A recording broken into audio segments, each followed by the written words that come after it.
Jadi ini sebagai bukti perizinan dia untuk didatangi ya.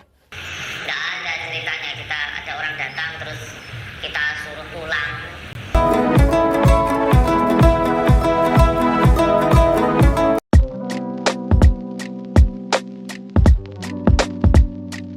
Assalamualaikum, selamat datang kembali di channel ini. Bareng lagi dengan saya Luis Prasetyo. Kita akan bahas satu tema ya, yaitu tentang kesembuhan-kesembuhan berkedok agama. Kira-kira ramai banget ya, terutama ketika pesulap merah yang adalah YouTuber juga ya, dia berusaha untuk membongkar praktek-praktek penipuan berkedok agama, tapi sebenarnya perdukunan. Dan kita juga akan melihat dari sudut pandang Kristen. Apakah itu tidak ada dalam agama Kristen? Ternyata ada juga guys. Ternyata banyak juga orang-orang mengaku pendeta yang menawarkan kesembuhan-kesembuhan yang kita nggak tahu itu real apa enggak. Kita langsung bahas aja guys. Ini gua play videonya di bagian dia mengizinkan. Jadi ini sebagai bukti perizinan dia untuk didatangi ya. Nggak ada ceritanya kita ada orang datang terus kita suruh pulang. Ya buat kalian yang belum tahu, tapi pastinya kalian semuanya udah tahu lah ya guys ya. Bagaimana pesulap merah ini mencoba membongkar praktek-praktek penipuan untuk kesembuhan yang dilakukan oleh salah seorang tokoh agama ini. Dan kemudian ini rame banget. Dan saya rasa ini juga harus kita bahas supaya kita paham bahwa di dalam Kristen sebenarnya ada praktek-praktek semacam ini yang mana sebenarnya kita juga harus lebih kritis sebagai orang percaya. Jadi Gus ini atau tokoh agama ini menyembuhkan orang melalui ilmu kulugeni. Apa sih ilmu kulugeni ini? Jadi ini profil dari Samsudin Jadab, ini orangnya ya. Ahli supranatural dari Blitar yang ilmunya terbongkar. Jadi ilmu kulugeni ini bagaimana dia ini menyembuhkan orang sakit dengan kekuatan supranatural yang dia miliki. Tapi sebenarnya menurut keterangan dari yang saya dapat itu hanya trik sulap aja. Trik sulap orang-orang zaman dahulu, contohnya kayak keris ditaruh di kaki nanti di situ keluar api-api, percikan dan lain-lain.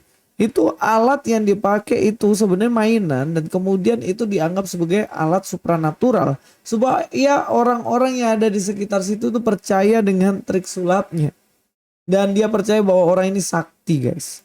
Oleh karena itu makanya kenapa profil pesulap merah yaitu sosok pemuda yang bongkar trik Gus Samsudin si dukun berkedok agama yang punya padepokan pengobatan spiritual.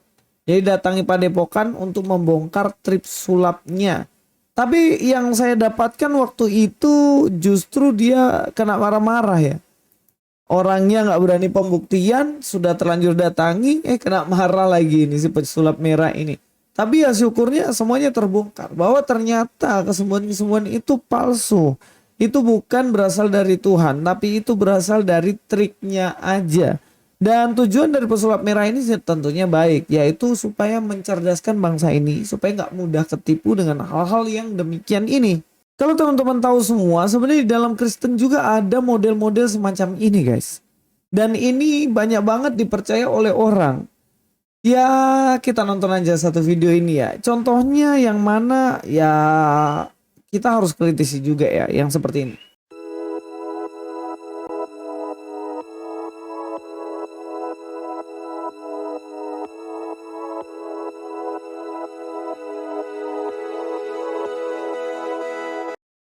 Ya dia jatuh-jatuhin orang dengan kuasanya ya. Nggak tahu kuasa dari mana. Tapi coba kita lihat anak ini ya, anak kecil ini. Saya coba untuk ulang lagi. Kita lihat sampai akhir dulu ya.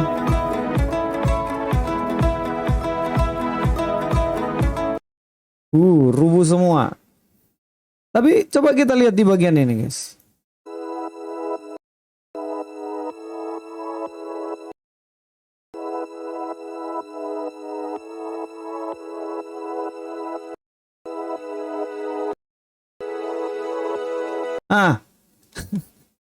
Anak ini coba, dia ini lagi bingung. Dia liatin orang ini, yang satu sudah mau rubuh, yang satu liatin, nanti dia lihat temannya dan dia kebingungan.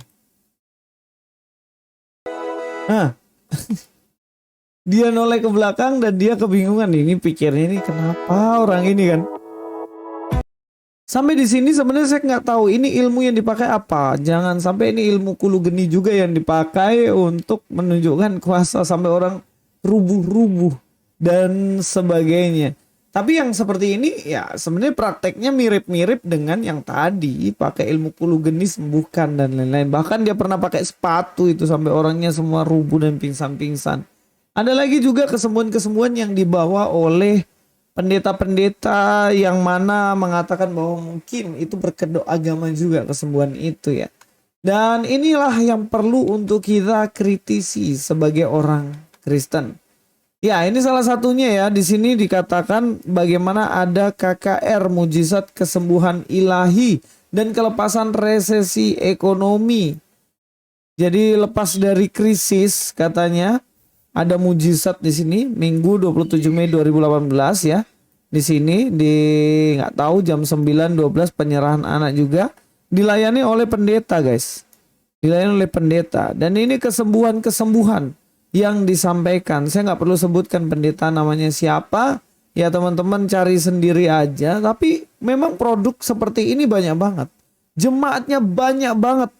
Dan tentunya hal yang demikian ini apakah benar begitu? Memakai sebuah alat media, contohnya minyak, untuk membuat orang akhirnya sembuh, dioleskan orang itu supaya dia sembuh.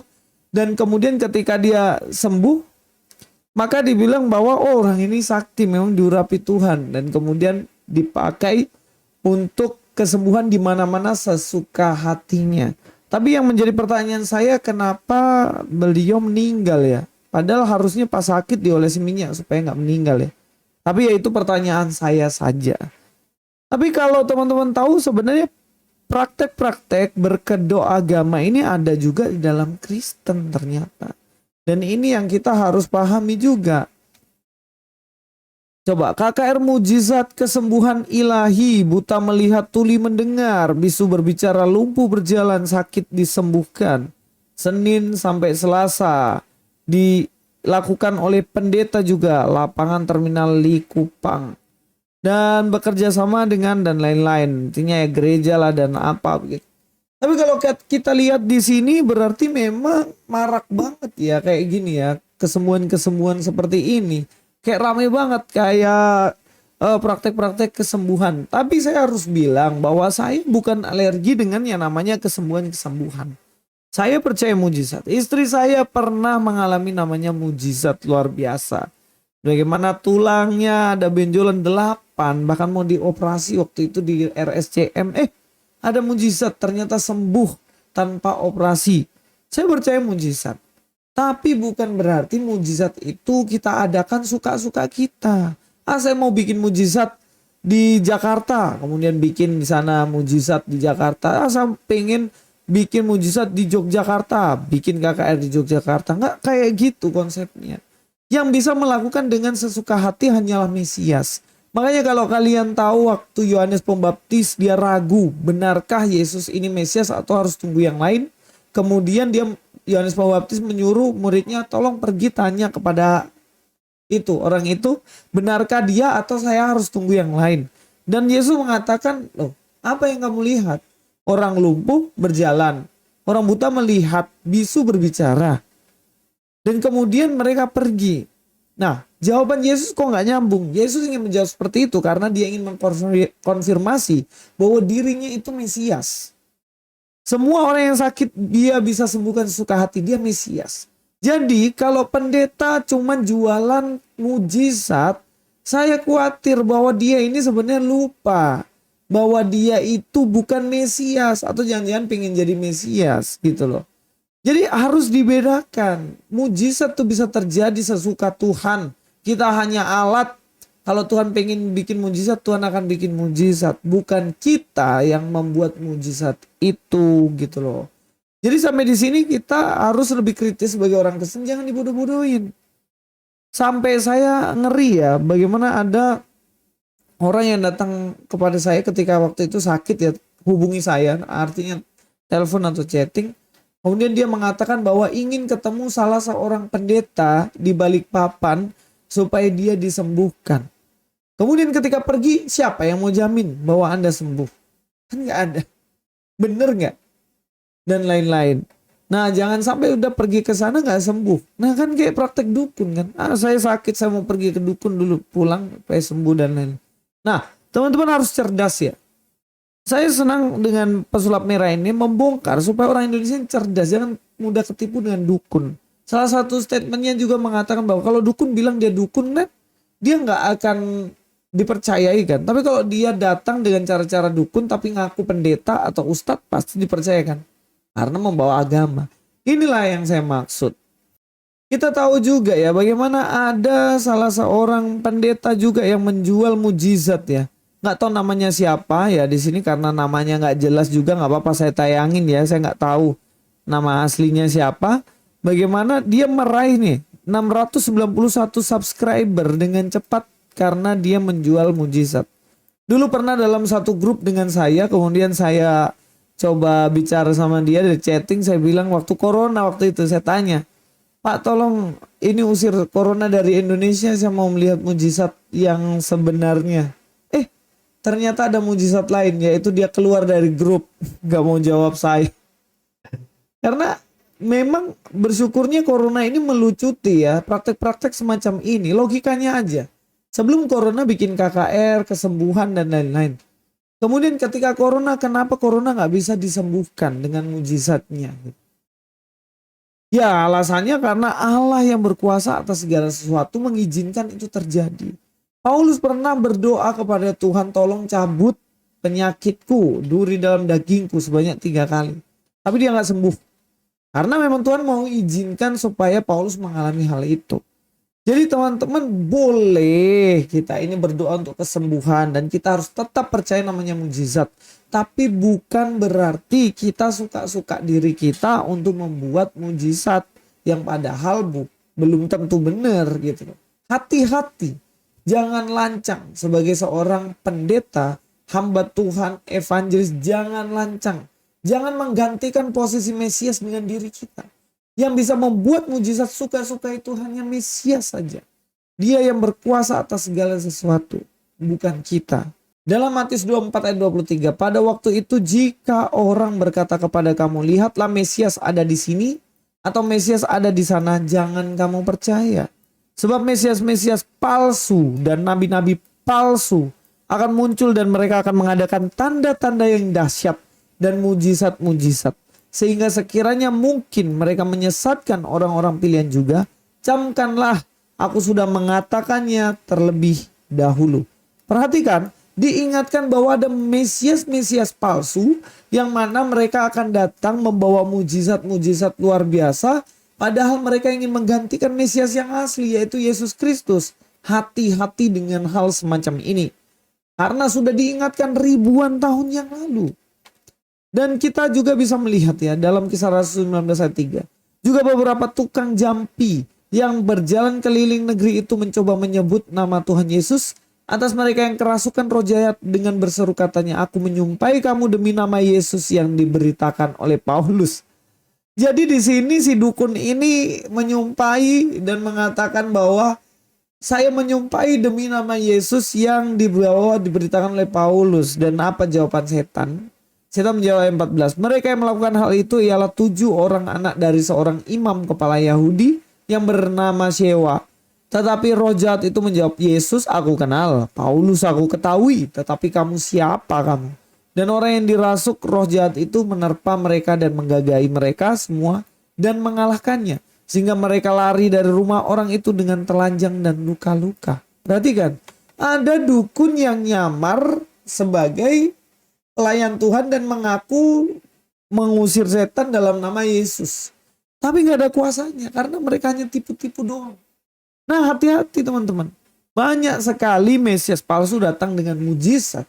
Banyak sekali juga yang seperti ini dukun datang dalam nama Yesus. Tapi kita sebagai orang percaya, orang Kristen harus kritis. Gak boleh kita kemakan dengan kebohongan-kebohongan semacam ini.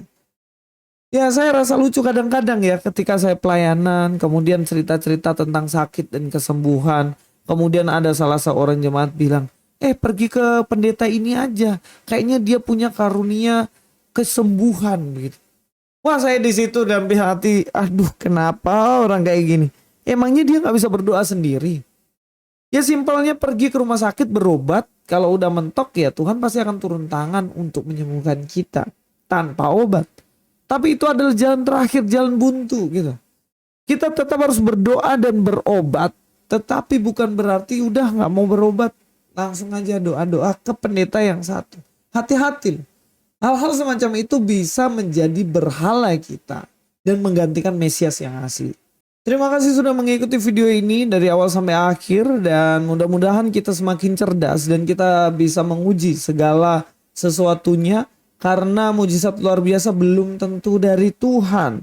Dan kita juga tahu bahwa orang yang ngaku pendeta dan memakai nama Yesus belum tentu dia benar-benar pelayan Tuhan. Kalau itu memang untuk kepentingan diri sendiri.